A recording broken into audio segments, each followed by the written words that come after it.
On July 4th, the beloved president, Donald Trump, has signed the Big Beautiful Bill Act. So far, the most significant tax legislation since 2017 one.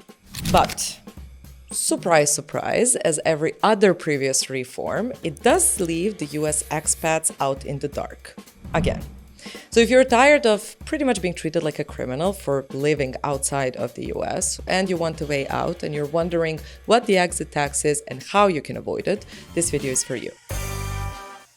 Hi everyone, it's Irena here from Millionaire Migrant. Over here, we can help you to become a global citizen. We can help you escape the tax from the US or from any other country.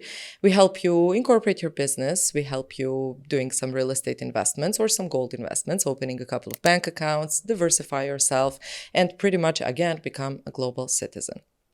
Today, we're talking about the exit tax. So this is specifically for the US folks, but doesn't have to be, because a lot of people out there has a similar tax called departure tax and others, like Canada, UK, Australia, and others. In the US, the exit tax is originally called Expatriation Tax. So technically, again, it's for the expats. What is the exit tax? The exit tax is the way of the IRS saying, you want to leave, congrats on your freedom, but here is one final tax bill for you to pay. It applies when you want to obviously either give up your US citizenship or to give up your US green card. So again, and the analogy and the way that I like to think about it is imagine having an ex-boyfriend and when you break up, he sends you a bill for all the dates you've been to.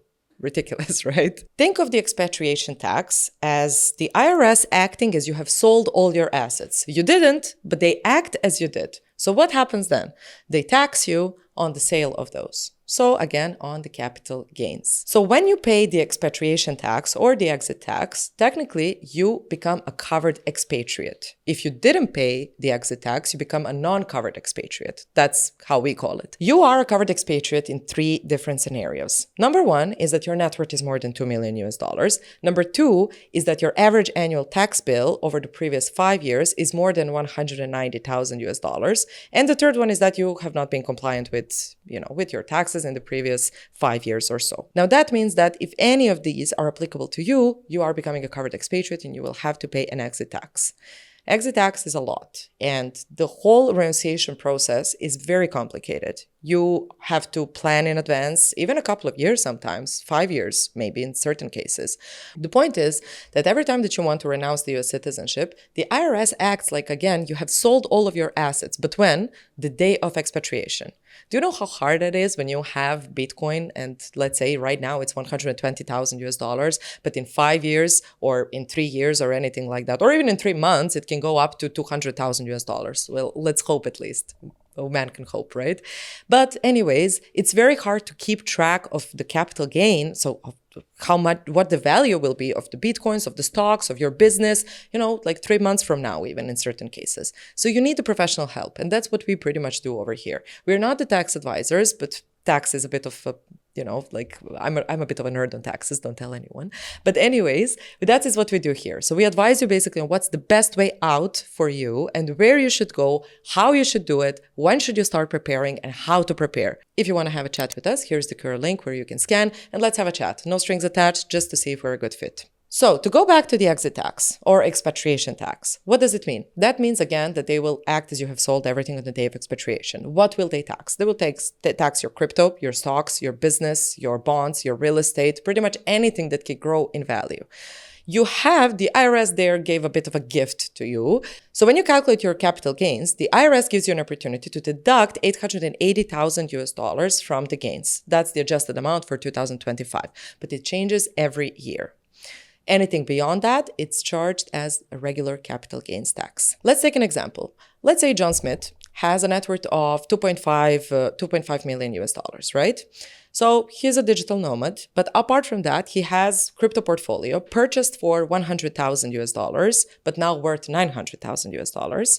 He has a villa in Portugal that he bought for $250,000 and is now worth $850,000. A bit unrealistic, but again, a man can hope. If we're talking about capital gains, the total unrealized capital gain that John Smith has is crypto 800,000 and real estate 600,000. That is total of 1.4 million US dollars. That would mean that he gets an exemption or first 880,000 US dollars of gains again for 2025, and remaining taxable gain is 520,000 US dollars. So let's assume that he is taxed at 23.8%. Capital gains. So that would mean that after everything, John Smith would pay 123,760 US dollars for the exit tax. It's a lot. It's a lot, especially for, for a person who has a net worth of 2.5 million or something. If you have a 10 million US dollars of, your net worth, it's very difficult to avoid it. But John Smith can definitely avoid it and can do a bit of restructuring. So let's talk about how John Smith can do that. Avoiding the exit tax is totally legal, but it requires planning. The planning that, again, sometimes can take up to 5 years, sometimes less. One of the main ways on how to avoid the exit tax is by doing gifting. What people mostly do is that they gift the assets to their spouse or to their kids or something like that. Of course, you make sure that that's not a taxable event. That is why the spouse comes in place. So you did transfer the assets to them, and then technically they keep their net worth below.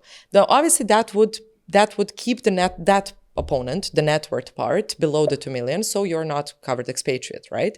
The second one is the annual income tax liability. Now, for that, the only thing that you can do is technically just to make sure that, to lower down your income. I know that it's difficult and whoever wants to lower down their income, but that's the only way that you can avoid it. The tax compliance will, go back and redo the tax, that pretty much the tax returns and be tax compliant. And then after that, you can renounce. I want to mention one, that is by incorporating a non-grantor irrevocable trust, foreign one. Why that? Because technically you would move all your assets into the irrevocable trust that's outside of the US. After a period of 5 years, US acts as those assets are no longer in your possession. They're not yours assets. So then technically they're not counted towards the net worth.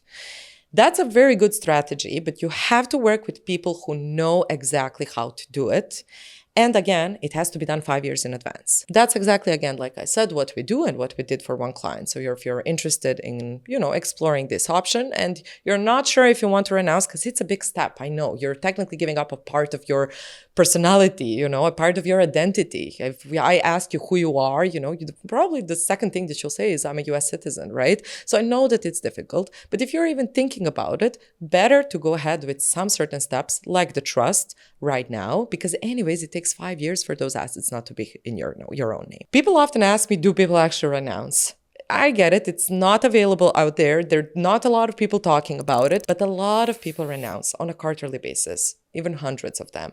There is a number available online, and you can go on the IRS website and you can actually see the names of them all, of the people who renounce, which I find ridiculous. It's a public shaming of people who gave up on your country. That's how they act. And they want to publicly say, these are the traitors that basically gave up the US citizenship. Again, it's ridiculous if I'm looking from my perspective, but I'm sure that they have their own reasons on why they want to do it. Now, most of those people who renounce do not pay the exit tax. Why? Well, either they don't qualify or they did the strategy. They moved the assets around, they moved it into trust, they gifted the assets, and so on and so forth. So again, for some, freedom is worth the price. But again, smart expats try to avoid this exit tax at all costs, again, with planning. As we all know, America maybe wants to keep you on the leash with the citizenship-based taxation, but you have a way out. If you're not ready to renounce, you have other possibilities. You can qualify for the foreign earned income exclusion, keeping in mind that you do have an active income under which you can qualify and that you live outside of the US, or you can pretty much go to Puerto Rico and apply for their acts. Puerto Rican one, not a lot of people go for, but foreign earned income exclusion, we have a colleague that is working with us that's a US citizen and then technically qualifies for foreign earned income exclusion because of the salary that she has in the UAE. If you're considering renouncing, or if you just want to make sure that you're doing it right, again, maybe exiting now or in 5 years, we can definitely help with that. Again, we're not the tax advisors, but I'm a bit of a nerd for tax. So then technically I would be able to help you out on how are you going to plan your exit, what you should do with your assets, and which citizenship you should get before you renounce one, because you can't renounce and remain stateless. Get in touch with us. Let's see if we're a good fit. Thank you for watching, and I'll see you soon.